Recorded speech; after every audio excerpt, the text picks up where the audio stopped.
Hello guys, welcome to our channel A1 classes. स्वागत है आपका A1 क्लासेस पे। तो गाइस, आज जो बुक कीपिंग एंड अकाउंटेंसी मतलब जो अकाउंट का आज पेपर हुआ है, तो कितने सही है आपके और कितने रॉन्ग है, चलो देख लेते हैं अपन।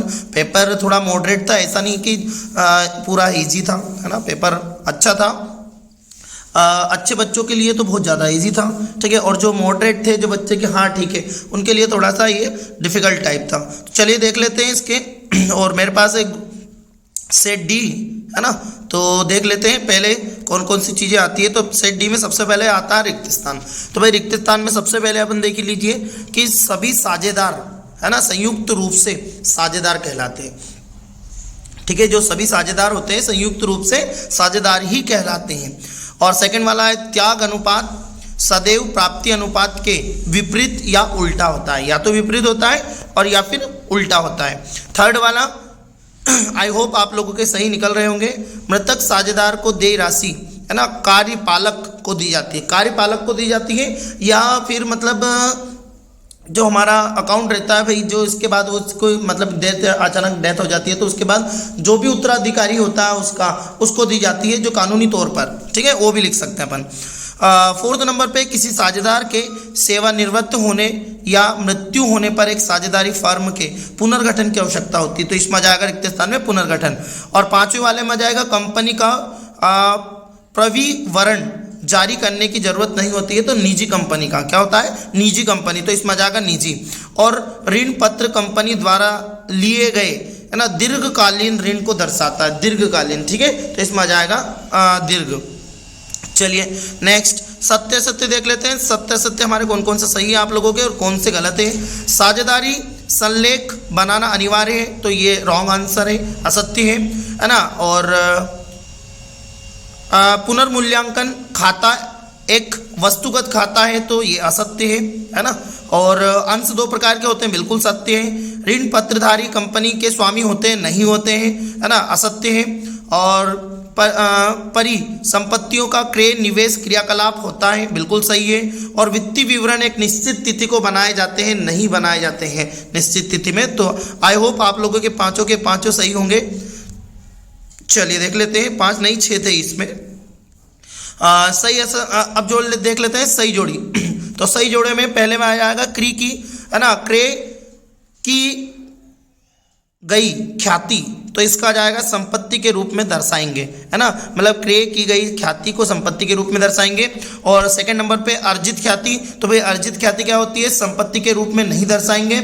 और लाभ हानि नियोजन के खाते में, तो पहले वाले थर्ड वाले का कौन सा जाएगा, थर्ड, ये इसमें जी वाला जाएगा, साझेदार के पूंजी खाते में डेबिट में। और लाभ हानि नियोजन खाता के लाभ होते हैं, तो साझेदार के पूंजी में खाते में क्रेडिट में होता है। तो ये जो रेड के पेन से लिखे हैं, ये बिल्कुल इसके सही मतलब क्वेश्चन है, ठीक है, आंसर है इसके सभी।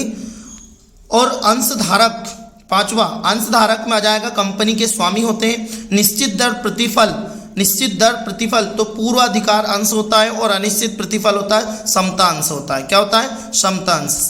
आई होप आप लोगों की जोड़ी बिल्कुल सही होगी। चलिए देख लेते हैं सत्य सत्य, एक बार एक शब्द में उत्तर देख लेते हैं। तो पहला वाला एक शब्द में उत्तर आपका क्या आएगा, बनेगा साझेदारी संलेख, साझेदारी है ना, साझेदारी संलेख के अभाव में किस अधिनियम के प्रावधान लागू होते हैं, तो भारतीय साझेदारी अधिनियम, है ना, भारतीय साझेदारी अधिनियम 1932 के अनुसार क्या जाएगा, है ना, 1932। तो नए साझेदार द्वारा लाई गई, सेकंड वाला नए साझेदार द्वारा लाई गई ख्याति की राशि पुराने साझेदार के मध्य क्रिय अनुपात में बांटा जाता है, तो त्याग अनुपात में, कौन सा जाएगा, त्याग अनुपात आ जाएगा। थर्ड वाले में एक साझेदार की सेवानिवृत्ति पर विद्यमान साझेदार की उसकी ख्याति किस रूप में देंगे, तो उसमें देंगे लाभ प्राप्ति अनुपात के रूप में, है ना, किस में, लाभ प्राप्ति अनुपात के रूप में। फर्म के विघटन, चौथा देखते हैं, फर्म के विघटन पर बैंक अधिवर्षक, है ना, अधिविकर्ष को किस खाते में हस्तांतरित किया जाता है, तो वसूली खाता, क्या जाएगा इसमें, वसूली खाता आ जाएगा। 5 वाला जाएगा एक सार्वजनिक कंपनी को अपने नाम के आगे कौन सा शब्द लगाना चाहिए, लिमिटेड, क्या लगेगा, लिमिटेड लगेगा, है ना, कोई सी भी कंपनी आती है उसमें प्राइवेट लिमिटेड आता, तो वो वाला। वित्तीय विवरण किस पहलू की उपेक्षा करते हैं? तो गुणात्मक। क्या जाएगा? वित्तीय विवरण गुणात्मक पहलू की उपेक्षा करते हैं। कर्मचारियों को नगद, लास्ट वाला, कर्मचारियों को नगद भुगतान किस प्रकार का क्रियाकलाप है? तो ये है प्रचालन क्रियाकलाप। क्या जाएगा? प्रचालन क्रियाकलाप। लास्ट देख लेते हैं अब सही विकल्प देख लेते हैं। सही विकल्प आपके कौन कौन से सही है और कौन से आपके गलत है, तो जल्दी से मिला लीजिए। साझेदारी संलेख के अभाव में पूंजी पर ब्याज नहीं दिया जाता है। क्या जाएगा? इसमें ब्याज नहीं दिया जाता है। बहुत सारे बच्चे 10% करके आए होंगे पर वो गलत है। सेकंड है, नए साझेदार के प्रवेश पर अविभाजित लाभ को किस खाते में हस्तांतरित किया जाता है? तो पुराने साझेदारों के पूंजी खाते में। सेकंड पहला वाला इसका करेक्ट आंसर हो जाएगा। परिसंपत्तियां के विक्रय के लिए कौन सा खाता बनाया जाता है? तो वसूली खाता बनाया जाता है। कौन सा खाता? वसूली खाता। और वो बच्चे लगा कर आए हैं लाभ हानि नियोजन खाता, पर वो गलत है। चौथा जाएगा हमारा, सारणी एफ के अनुसार बकाया मांग पर ब्याज दर का प्रतिशत होता है 5% का, तो इसमें जाएगा आपका 5%।